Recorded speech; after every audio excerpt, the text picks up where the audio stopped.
Oh my gosh, it has rained. I mean, I've heard upwards of 4 inches. The creek, which the creek down here by my house is a pretty good sized creek, and it's running pretty big. It's not out of the banks, but I mean it's running big, and it's got the bigger river, Sac River, here at Stockton. It's got it backed up below the dam. So anytime it does that, we've got quite a bit of rain.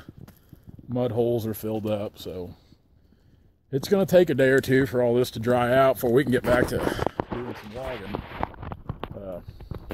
I've been recording off my phone here lately because it just seems a lot easier than that stupid GoPro. But boy, would I like to write a letter.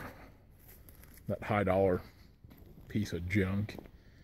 It's sad. You buy something like that and it'll work right for a while. And I guess the camera works fine, but it's like the memory cards. After a while, it just chews up the memory cards or something. It doesn't want to. It'll be recording, like it'll just stop and say memory card error. I don't understand. I don't get it. But I always enjoy getting calls and texts and messages from people about odds and ends, and I got another call today just a little bit ago. I got off the phone with a gentleman and a woodworker, I guess, and I get calls from woodworkers every now and then looking for odds and ends and specific things. Of course, he was wanting some bigger walnut. I guess he was matchbooking some walnut, or I guess that's the term used. I'm not a woodworker. I'm not a sawmiller. We had a sawmill when I was a young kid, and after working on that thing when I was young, I was smart enough to know I didn't want anything to do with that as I got older. So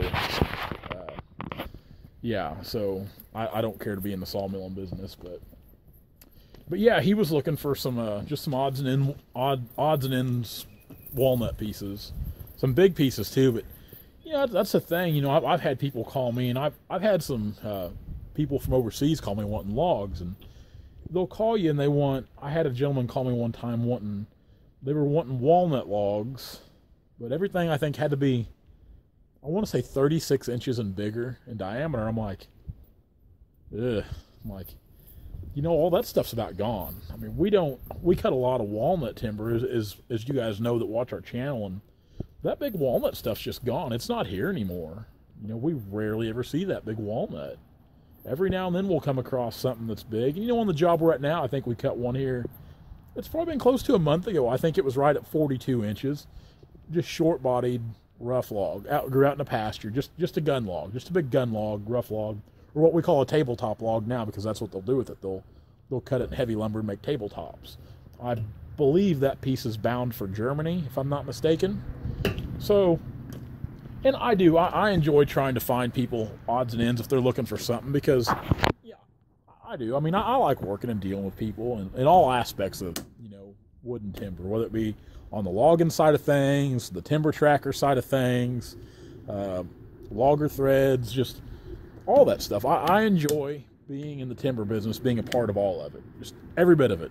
I live and breathe it, So I guess now I'll try to look for some odds and end pieces for a few people. And I used to set that stuff back here in the yard every so often, but it's just anymore. It's not that I've got away from it, but there for a while I was doing it for a guy out of southeastern Missouri, and I was bringing all this stuff back, and come time for him to come and get it, and never showed up, never returned calls, never returned emails, and I hauled all this stuff home for him, and I don't want to say he stiffed me on it, but I never heard from him. So it only takes a person one time of getting burned, and they're a little leery about things. But so I might try to haul a few more odds and end pieces in, just to see test the waters, I guess. But I did pull the pintle hitch trailer here the other day, and the load wasn't that big. I actually hauled my old diesel truck. I loaded up on the pintle hitch here, and I can't remember if I talked about this in a video this week. There's always a million things going through my mind, so a lot of times I don't ever remember what I touch on or talk about. But we did do some hauling on the old pintle hitch here, and like I said, since I bought this trailer, I haven't even pulled the gooseneck. The gooseneck has just it's been sitting here. I haven't even pulled it. And don't get me wrong, it's a good trailer, and I like my old gooseneck trailer, I really do. But the pintle hitch, as you can tell here, the pintle hitch sits a little lower, and I like that. I like that a lot. I think the load looks better going down the road. I mean, it's not a big difference. It might be 4 to 6 inches in height difference here. And you can tell, I mean, because anybody that does a lot with cameras and stuff, you know the camera, it never gets things like it is. But even looking, because I'm looking through the camera right there, but even looking through, you can tell there's a height difference just on the video here. But if you were here standing beside me right now, you can really tell a height difference. And I do like that because it looks better going down the road. I like it because it pulls right behind the truck.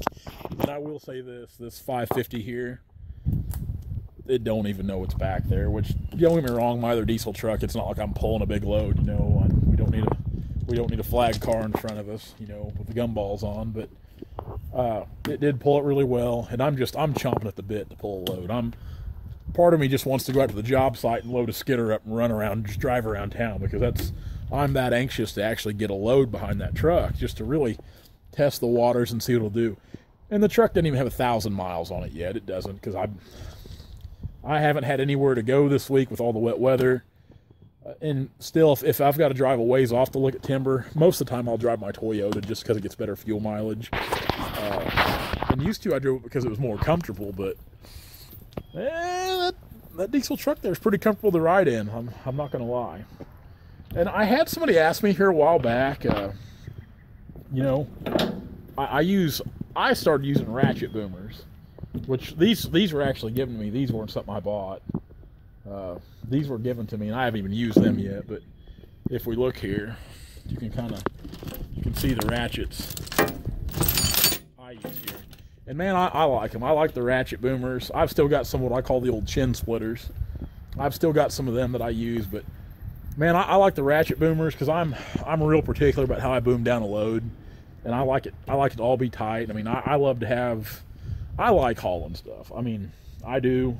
I don't know if it's just because I got that little bit of truck driving in my blood or what, but I like to haul stuff, even if it's not always for me. If I got some buddies and they're needing something hauled, man, I enjoy doing it. I think I'd enjoy heavy hauling. I really do.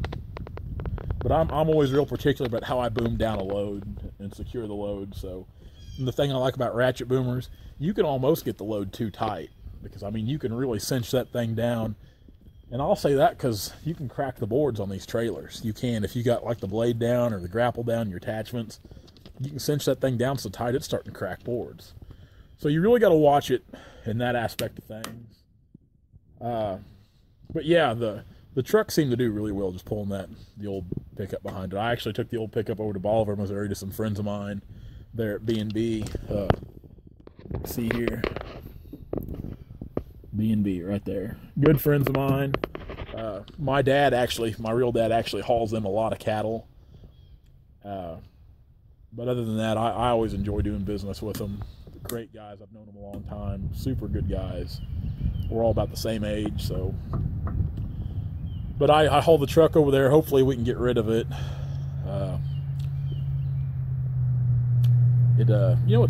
I think it's fairly low mileage for a diesel. It's got 154,000. You think it'd be easy to get rid of, but I guess nobody wants an old Power Stroke. Oh well, I guess we'll either sell it or we won't. But guys, that's today's video. It gets to where, you know, these days where we're not working, I just don't even know what to talk about. I don't have anything cool to show you. I try to keep things fairly fresh, but I run out of things to say. Wow, I wish I had something. I wish we'd go look at some timber or cut some timber or haul some equipment, but wet weather, man, things get slow. It's just a part of the job.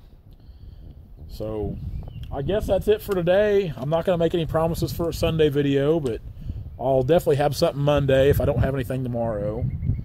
But as always, guys, thanks a lot for following and watching all the networks: Facebook, YouTube, Instagram, Logger Threads, Timber Tracker. Glad you guys are a part of all of it. If you haven't subscribed to this channel, you should probably do that. Go to Logger Threads, order yourself some new shirts, and go to Timber Tracker and download that app. That's good stuff. It's all good stuff. So guys, I'm going to get off here. I'm going to try to find something to pass the time.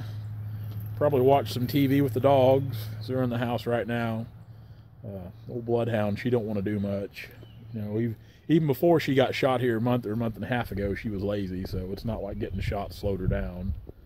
She's just a Bloodhound. So guys, until next time, thank you so much. Talk to you later. Get off there.